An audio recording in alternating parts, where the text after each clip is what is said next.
A wonderful win. Joking. Uh, Wonderful game.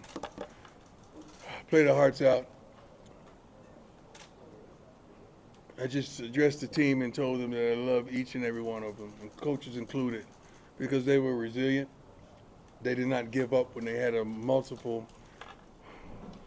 opportunities to give up. They fought to the end. We sustained injuries. Next man up came in and did their thing. Marion played his butt off. I think he had a buck 96. Uh, who else? Who else? Who else? Who else? Several guys played. Kamani came in and contributed tremendously. Um, did a great job going in. Still had some special teams weren't special. As normal, we got to fix this. We say this every week, but we truly got to fix this one way or another. Running game showed its face, and you see how better the offense flowed with the running game. We still getting out to tardy starts. We got to come out ready to play it. I don't know. I got to fix that myself personally. We can't come out and make a surge, and right before halftime, then we start saying, okay, we're in the game. They played wonderfully. The quarterback was resilient. Um, They ran the ball. They had hit us with some big play screens and some backside things. But, coaches always say, we didn't do this or we didn't do that. They force you into doing certain things and they force you into making mistakes. But we got to just fix the little issues that we're having. And I don't know if that's age. I don't know if that's just new to the systems. But overall, I'm really proud of not only the young men, the coaches, the fan base, the student body, all of you. I'm truly proud of the way we represented Boulder today. I really am. Let's go. Hi, Deion. How you doing? Good. So, Deion, the throw that Shador made to Omarion in the end zone on 4th and 5, Mm-hmm. we just asked him about it, and it's just like another play. Right. Not really impressed with himself. Right. I want to ask you two things. One, when you saw that play, that's a play that is beyond an NFL play. There was no space. Right. He found some place to get it in.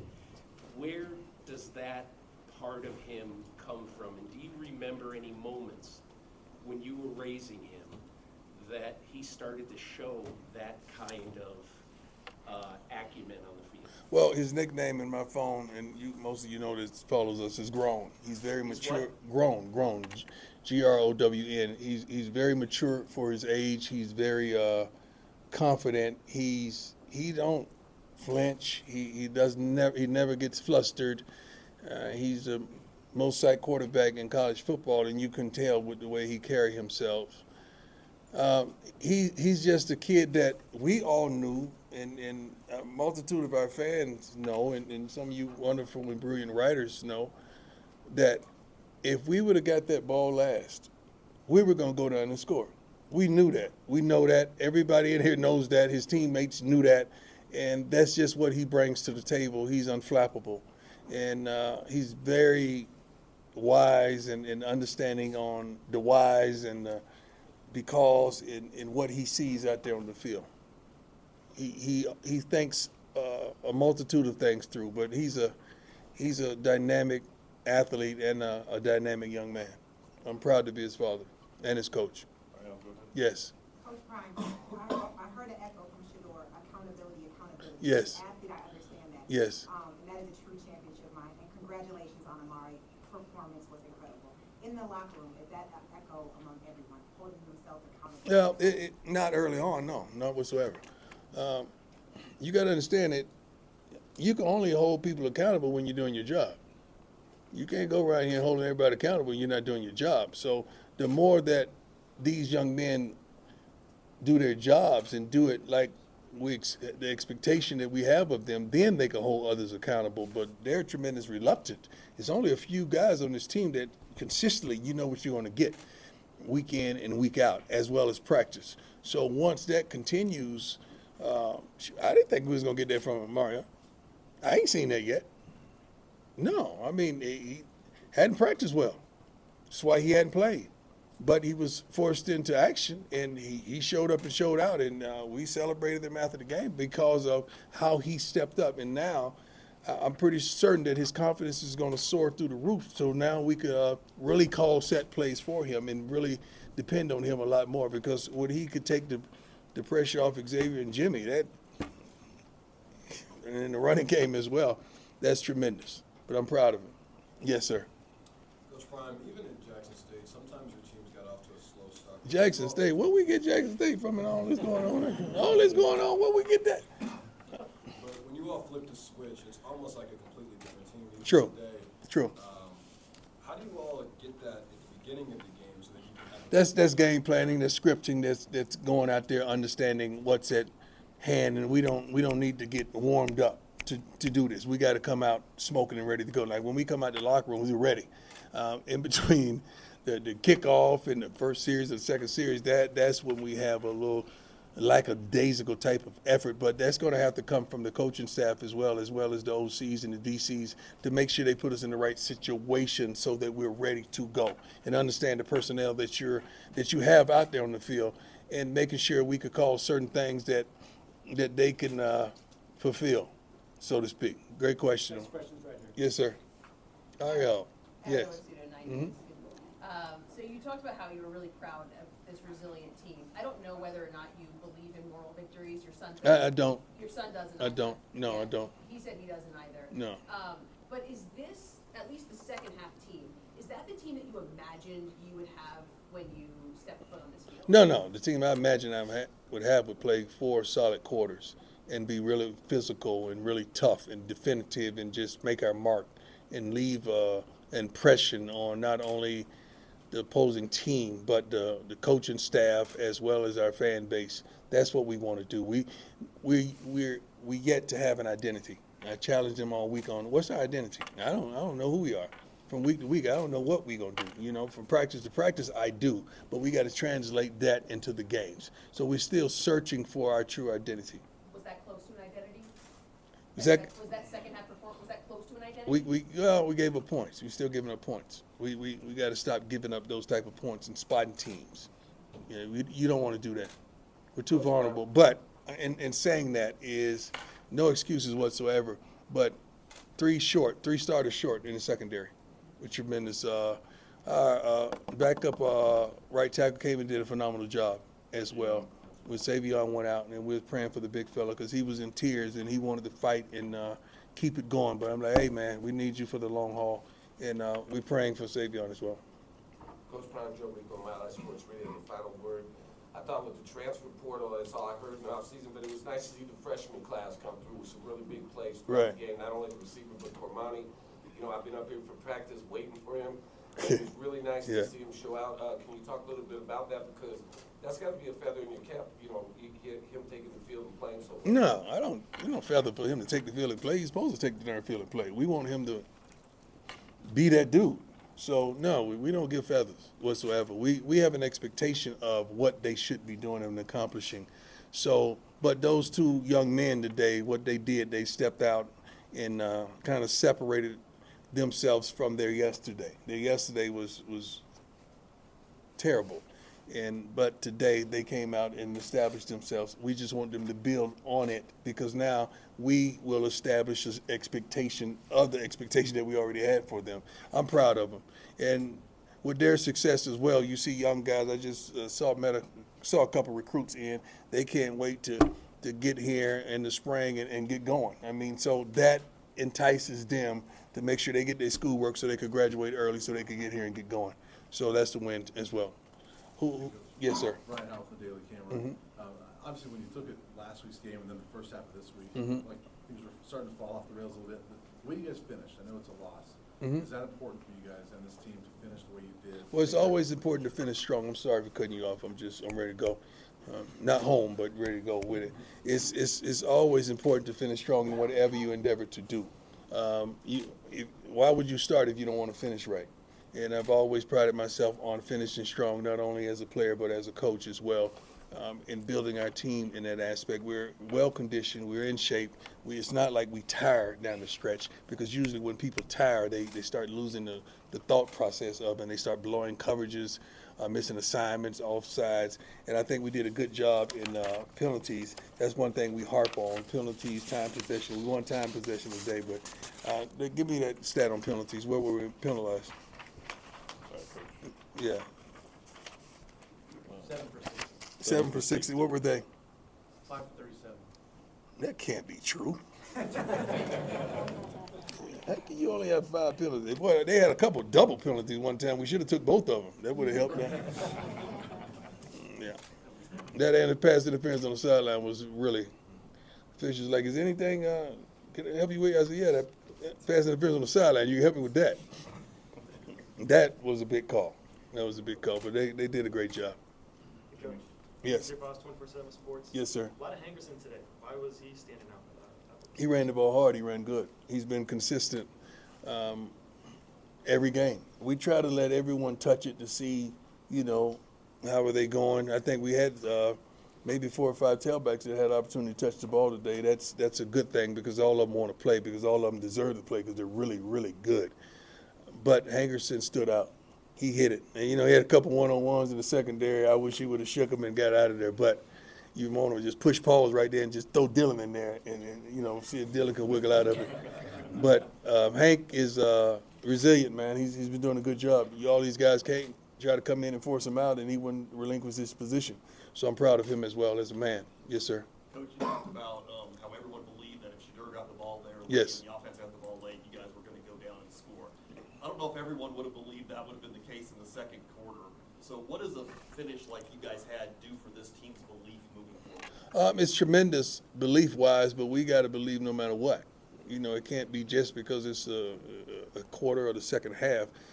We do believe in 2. Like, we do. I don't give a darn what down it is or what quarter it is or what time of day it is. We do truly believe in what he's capable of doing with this offense. We just got to make sure we keep him in the right situations and protect him, because shoot, he's a baller.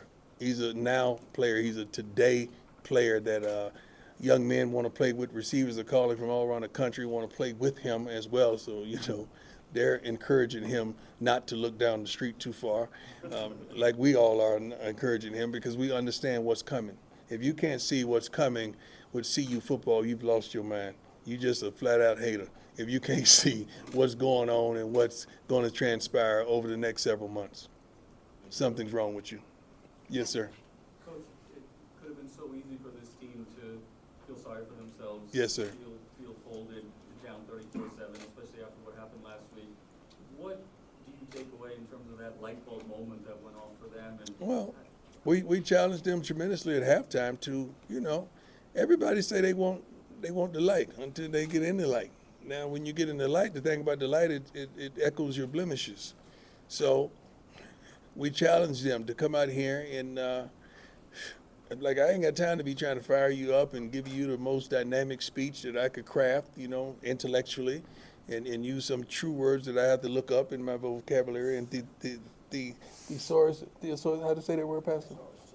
Thesaurus, yes.